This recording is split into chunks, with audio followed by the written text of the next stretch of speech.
আদালতে অপার বিচ্ছেদ, অর্পিতার সঙ্গে সম্পর্ক নেই পার্থর আইনজীবীর দাবিতে চাঞ্চল্য। অভিনেত্রী অর্পিতার সঙ্গে পার্থর সম্পর্ক নেই বলে দাবি। সহ অভিযুক্ত অর্পিতার বয়ানেও প্রশ্ন আইনজীবীর। এর আগে টাকার মালিকানা অস্বীকার করেন দুজনে। আদালতে পার্থর সঙ্গে অর্পিতার সম্পর্ক অস্বীকার পার্থর আইনজীবীর। আমার মক্কেলের বাড়ি থেকে কিছুই উদ্ধার হয়নি। দুদিন আগে সেই মহিলা জামিন পেয়েছেন যার বাড়ি থেকে বিপুল টাকা উদ্ধার হয়েছিল। প্রাথমিক বোর্ডের সভাপতি মানিক ভট্টাচার্য, যার আমলে দুর্নীতি হয়েছে, তিনিও জামিন পেয়েছেন। পার্থ প্রথমবার অভিযুক্ত, এর আগে কখনো সাজাপ্রাপ্ত হননি। উনি একজন অভিনেত্রী, আমার মক্কেলের সঙ্গে কোনো সম্পর্ক নেই। 27.9 কোটি টাকা উদ্ধার হয়েছে পার্থর নির্দেশেই দুর্নীতি। অর্পিতা পার্থর অত্যন্ত ঘনিষ্ঠ। অর্পিতা নিজেই পার্থর সঙ্গে ঘনিষ্ঠতার কথা জানিয়েছেন। 4টি দুর্নীতি, 4টি পৃথক মামলা। 50,000 চাকরি প্রার্থীর ভবিষ্যৎ নষ্ট। পার্থ ছাড়া পেলে সাক্ষ্য প্রভাবিত করতে পারেন। কে এই অর্পিতা? তার পজিশন কি? মারাত্মক অভিযোগ। একজন মন্ত্রী চাকরি দেওয়ার জন্য ঘুষ নিচ্ছেন, কিন্তু প্রশ্ন হলো কতদিন জেলে রাখা যায়? আরো সময় লাগবে। এতজন সাক্ষী, তদন্তের সময় তো লাগবেই। এরপর যদি দোষী সাব্যস্ত না হন, তখন পার্থ জামিন পেলে কি ক্ষতি হবে? রাজ্য জুড়ে শীতের আমেজ। পশ্চিমের জেলাগুলোয় পারদ নামছে ক্রমশ। পুরুলিয়ায় আজ সর্বনিম্ন তাপমাত্রা 11 ডিগ্রি সেলসিয়াস। সকালের দিকে হালকা কুয়াশা থাকলেও বেলা বাড়তেই আকাশ পরিষ্কার। অন্যদিকে বাঁকুড়া, সকালের তাপমাত্রা কমেছে বাঁকুড়াতেও। সকাল থেকে বিষ্ণুপুরে কনকনে শীতের অনুভূতি। 15 ডিগ্রিতে সর্বনিম্ন তাপমাত্রা। শীত বাড়ার সঙ্গে সঙ্গেই মন্দির নগরীতে বাড়ছে পর্যটকদের ভিড়। জেব্রায় নজর রাখবো, কারণ সেখানে বন্ধ বালিচক রেলগেট। ফ্লাইওভারের কাজের জন্যই বন্ধ নিচের রেলগেট। 3 মাস পর্যন্ত বন্ধ থাকবে। দিগ্বিজয় রয়েছে আমার সঙ্গে, আরো ডিটেল জানাতে পারবে। দিগ্বিজয়, 3 মাস যদি এই বালিচক রেলগেট বন্ধ থাকে তাহলে বিকল্প ব্যবস্থা কি? কারণ অনেকটা ঘুরপথে তো যাতায়াত করতে হবে। একদমই শোনিয়ে, এই জন্যই কিন্তু যারা ডেবরা থেকে সবং, পিংলা, ময়না, এগরা, পটাশপুর এবং দীঘা যারা যাবে তাদের ক্ষেত্রে 16 নম্বর জাতীয় সড়কের পাশে একদিকে যেমন আষাঢ়ি হয়ে যাওয়া যাবে, আরেক দিক দিয়ে শ্যামচক দিয়ে দুটি বিকল্প রুট করা হয়েছে। সেখানেই যানবাহন চলাচল করবে, বাস চলাচল করবে এবং সমস্ত যানবাহন। তুমি জানো, ফ্লাইওভারের কাজ ধীর গতিতে চলছিল। আমরা অনেকবার নিউজ 18 বাংলায় এই খবর দেখিয়েছি এবং তারপরে কিন্তু রাজ্যের পূর্ত দপ্তরের সচিব তিনি কয়েকদিন আগে সেই পরিদর্শন করে গেছেন এবং অনেকভাবে তিনি যারা রয়েছেন তাদেরকে জিজ্ঞাসা করেছেন যে কেন এত ধীর গতিতে কাজ হচ্ছে। এবং সেই পরিদর্শনের পর কিন্তু আজ থেকে নির্দেশিকা জারি করা হলো। আগামী 3 মাস বালিচকের যে রেলগেট রয়েছে সেখানে কোনো রকম কোনো যানবাহন চলাচল করবে না। কারণ বালিচকের যে নির্মীয়মান ফ্লাইওভার রয়েছে তার কাজ দ্রুততার সঙ্গে চলবে দিনরাত।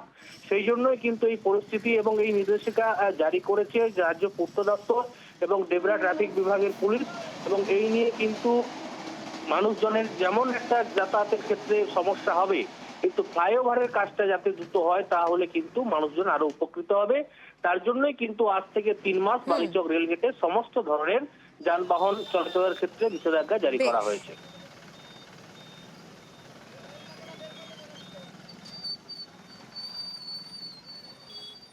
অন্যদিকে বাঁকুড়া, সেখানে উড়ালপুল চালু হতেই রেলপথ পারাপারের সমস্যা। বিকল্প রাস্তার দাবিতে বাঁকুড়ার বিষ্ণুপুরে বিক্ষোভের ছবি। উড়ালপুল চালু হয়েছে আর উড়ালপুল চালু হতেই লেভেল ক্রসিং বন্ধ করে দেওয়া হয়েছে। আর লেভেল ক্রসিং বন্ধ হয়ে যাওয়ায় ঘুরপথে যাতায়াত করতে হচ্ছে।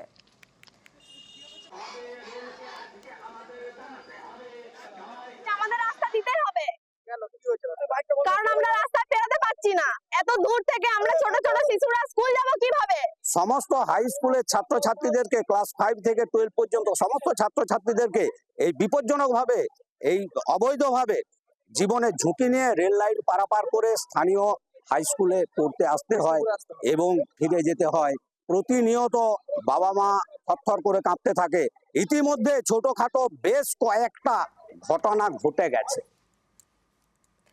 বেআইনি বাড়ি ভাঙতে বাধা, কাউন্সিলরের রোষে পুরো আধিকারিকরা। গার্ডেন রিচে কাউন্সিলরের দাদাগিরিতে চাঞ্চল্য।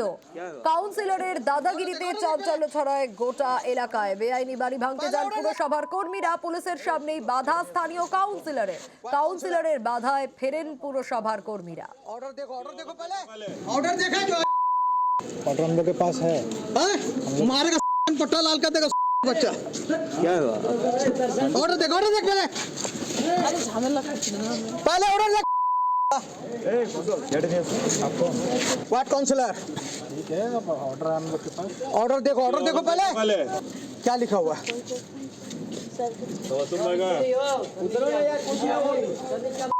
तो मारेगा सबको भी तुम लोग कोर्ट का ऑर्डर देखता नहीं अच्छा आता है हाँ?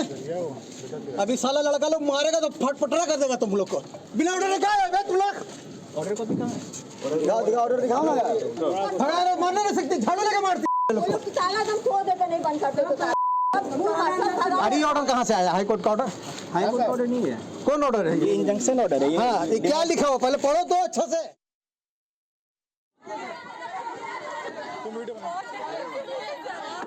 পুরো ইঞ্জিনিয়ারদের হেনস্থার নিন্দা মেয়র ফেরহাদ হাকিমের।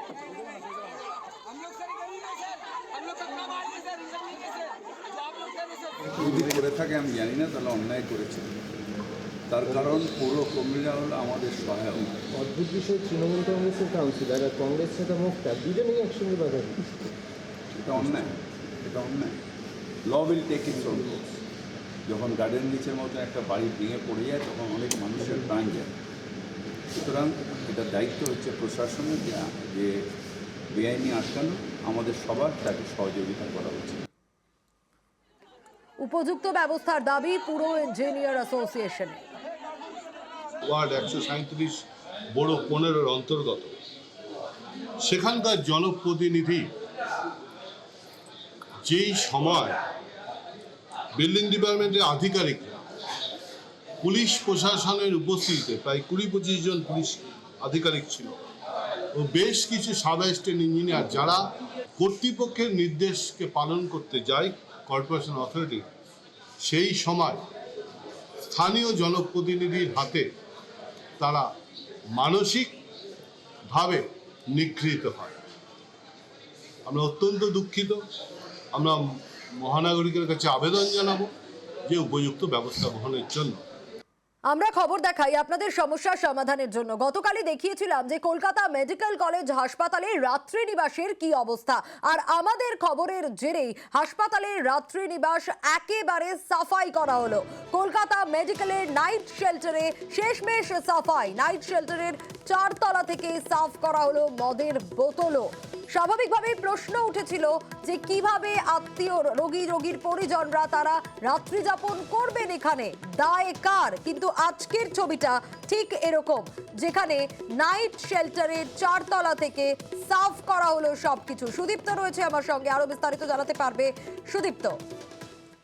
একদমই দেখো, যখন আমরা এই খবর করেছিলাম সেই খবরের জেরেই অর্থাৎ নিউজ 18 বাংলার খবরের জেরেই একেবারে সরাসরি এই যে রাত্রি নিবাস অর্থাৎ কলকাতা মেডিকেল কলেজের 1 নম্বর গেট থেকে বেরিয়ে এমার্জেন্সি ঠিক পাশে যে রাত্রি নিবাস যা অপরিচ্ছন্ন অবস্থায় ছিল তা কিন্তু একেবারে পরিষ্কার করা হলো এবং একেবারে টপ ফ্লোরের যে মদের বোতলগুলো ছিল তারা পরিষ্কার করলেন এবং যে এনজিও কে এর দায়িত্ব দেওয়া রয়েছে সেই এনজিও পক্ষ থেকে তাদের কর্তৃপক্ষ পক্ষ থেকে বলা হলো যে আমরা এখানে কোনো রকম নেশাদ্রব্য অর্থাৎ যারা এখানে নেশা করেন তাদের জন্য একেবারে তাদেরকে সতর্ক করা রয়েছে। যদি ধরতে পারা যায় তাহলে পরে 1000 টাকা পর্যন্ত তাদের ফাইন নেওয়া হয়। কিন্তু কোনো কারণে এই ঘটনা ঘটেছে বলে তাদের সাফাই ছিল। এবং অন্যদিকে কলকাতা মেডিকেল কলেজের এনএসডিপি কে যখন আমরা ফোনে তাকে যখন বলেছিলাম এই অবস্থা রয়েছে তখন তিনি তড়িঘড়ি বলেছিলেন যে আমরা একেবারেই এই ব্যাপারটা জানতাম না, তো আমরা দেখছি যে একদম তৎক্ষণাৎ কোনো ব্যবস্থা করা যায় কিনা এবং তারা সেই পরিষ্কার করার কথা এমনটা তিনি বলেছিলেন। এবং যেটা দেখা গেল যে নিউজ 18 বাংলা এই খবর করার পরেই কিন্তু তারা পরিষ্কার করলেন রাত্রি নিবাস। একদমই সুদীপ্ত, গতকালই আমরা দেখিয়েছিলাম মস্ত বড় হাসপাতাল কলকাতা মেডিকেল কলেজ, আর এই হাসপাতালে নাইট শেল্টারে ঠিক কি অবস্থা ছিল দেখুন। পরিষ্কার তো আমাদের লোক রেগুলার করে, যারা থাকেন তারা ঠিক নেই, যেখান থেকে নোংরা যেখান থেকে কাজ ফেলে ওপরে খাওয়া দাওয়ার বন্ধ আছে, আমাদের খেতে পারে না। তার সত্ত্বেও মদের বোতল একদম উপরে মদের বোতল, তাই আপনি দেখেননি? আপনি তো কেয়ারটেকার। সব দেখা সম্ভব নয়, লোকটা কত দেখবে বলুন আপনি। নোংরা না এখানে আমার পরিষ্কার হয়ে 1 সপ্তাহ থেকে আমার 4 দিন থেকে যে সুইপার আছে একটু ইলনেস বিমার আছে, এই জন্য বাইরে থেকে সুইপার আসে। আর এখানে আমার সাফ লেখা আছে যে পান বিড়ি গুটকা খাবার বারণ আছে, রুলস ভাঙে যে ওর 1000 টাকা ফাইন আছে লেখা। তারপরে লোকটা শুনে না অনেক লোক খায়। মদের বোতলে হয়েছে ইলিগাল ফেলে গিয়েছে, অনেক লোক ধরে যায়, ফাইন লাগে যখন দাঁড়ায়, ঠিক আছে। 4 দিন থেকে সুইপার আসছে না, এই জন্য একটু